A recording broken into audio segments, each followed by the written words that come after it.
Hello my friends, welcome to the Electric Viking. Fantastic to have you on the channel once again. I know I always say that, but it's true. I absolutely love making these videos and I hope you enjoy watching them. If you've already subscribed to the channel, thank you so much for your support. It really does mean a lot to me. I look at my subscriber numbers probably every day actually. Every day, yep, a couple of times a day in fact. And I'm always stoked to see them go up, and they've gone up a lot lately. I started the channel a few months ago and we've now hit, I think, 13,000 subscribers today, which is great news. Well, by the time you see this video, it'll be a bit over that. So like I said, once again, thank you for your support. Now, I'm always excited to see new EVs on the market, no matter what country they're from, but I'm always a bit more excited if I know that there's a good chance I might be able to buy one, or at least you might be able to buy one too. I know where most of the viewers for the channel are, obviously in the YouTube studio. You can actually see the countries that people are from.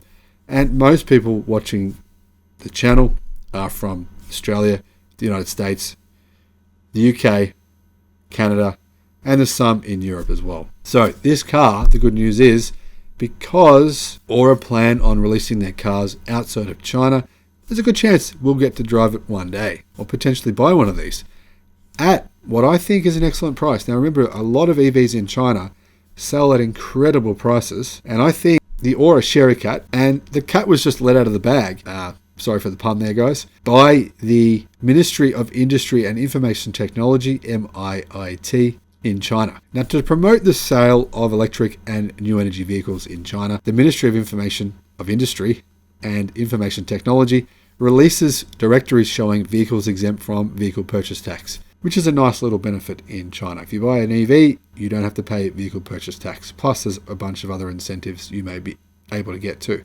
Now, this directory shows car specifications, and often vehicles are released by this ministry, even though the car makers haven't released them themselves yet, and it pisses them off that they do this, because the car manufacturers quite fairly want these cars to be a secret until they release them to the public. But the good thing for us consumers is we get access to find out cars that are coming before the car manufacturers officially release them. So that's how we found out about this new car. Well, at least Car News China found out about this new car, and then I did too.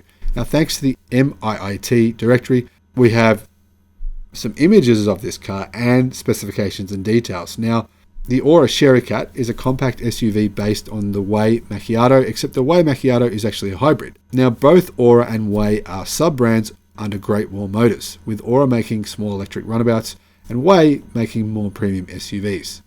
So, getting back to my point on why I think you might be able to buy this car is that Great Wall actually sell their vehicles outside of China and have done so for some time now. So it just makes sense they'd start selling their EVs outside of China as well. And in fact, they've actually said they will.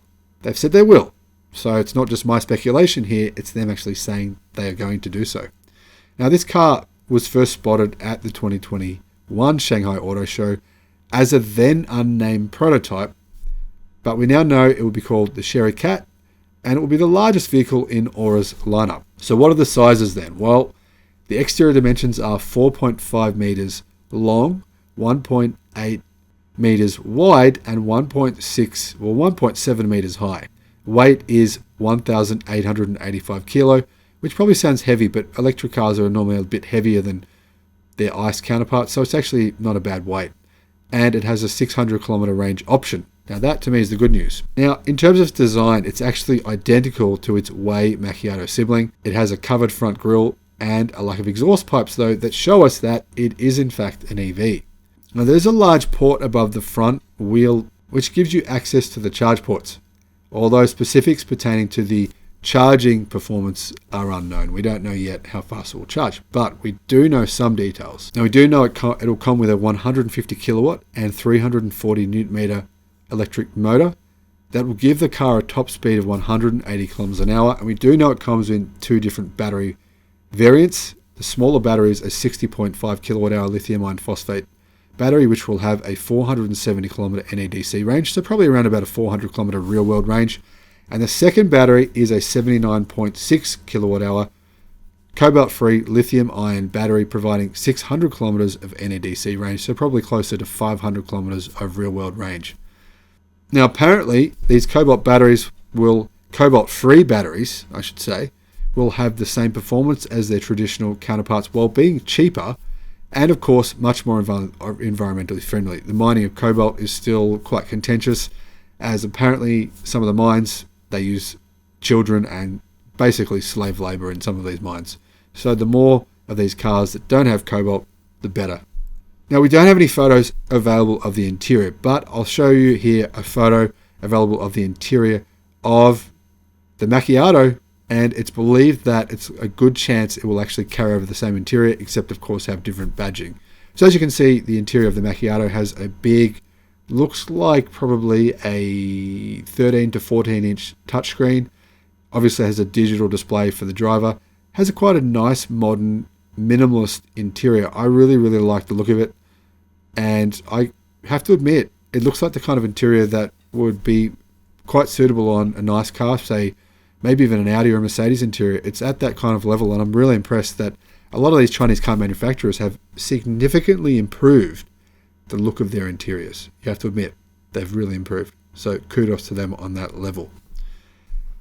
Now, unfortunately, we don't know pricing yet, but as soon as pricing comes, I'll make another video and share that pricing with you.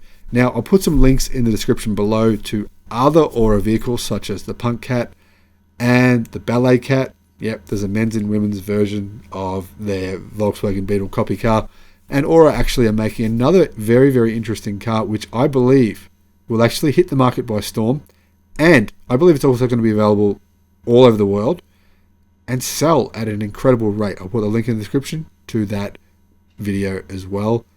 Thank you for watching the channel. I appreciate your support, and I look forward to seeing you on the next one. See you guys. Bye-bye.